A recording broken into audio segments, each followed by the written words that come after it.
সকালে উঠে বসে বসে হাঁসের গোসল করা দেখছিলাম, তারপর হুট করে মনে পড়লো, আরে আমার তো কাজ আছে, আমার তো বের হতে হবে। তারপর এইসব দেখা দেখে বাদ দিয়ে রেডি হলাম, রেডি হয়ে চটপট করে বের হয়ে কাজ শেষ করলাম, যেটা সকালে খাইনি। তাই কাজ শেষ করে ফার্স্ট চলে গিয়েছিলাম টেস্টিটিতে। টেস্টিটির মোমো আমার বরাবরই খুব পছন্দ, কিন্তু ইদানিং দেখছি ওদের কোয়ালিটিটা একটু ডিফারেন্ট হয়ে গেছে, আগের মতো মজা লাগে না। যাই হোক, বাসা আস্তে আস্তে দুপুর হয়ে গেছিল। দুপুরে আমি এই কোল্ড ড্রিঙ্কসটা খেয়েছিলাম। এইটা আসলে নামের এই কোল্ড ড্রিঙ্কস, খেতে পুরো তেঁতুলের চাটনির মতো লাগতেছিল, আই ডোন্ট নো ভাই, বাট আফটার টেস্ট ভালোই ছিল।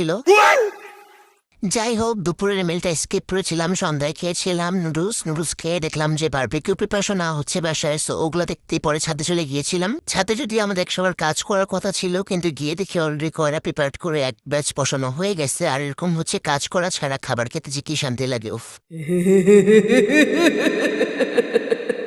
তারপর আর কি, দাঁড়িয়ে দাঁড়িয়ে কাজ করে দেখতেছিলাম, আর এমন একটা ভাব করতেছিলাম যে অনেক কাজ করতেছি, অনেক টায়ার্ড হয়ে গেছি কাজ করতে করতে, কিন্তু আসলে ঘোরার ডিমও করতেছিলাম না।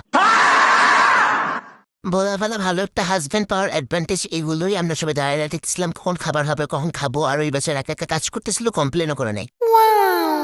এখানে আমার কাজ ছিল হচ্ছে দাঁড়িয়ে দাঁড়িয়ে পুরো প্রসেসটা সুন্দর করে দেখা, ভিডিও করা, আর পরে এডিট করে ভয়েস ওভার প্রজেক্ট আমি এখন করতেছি।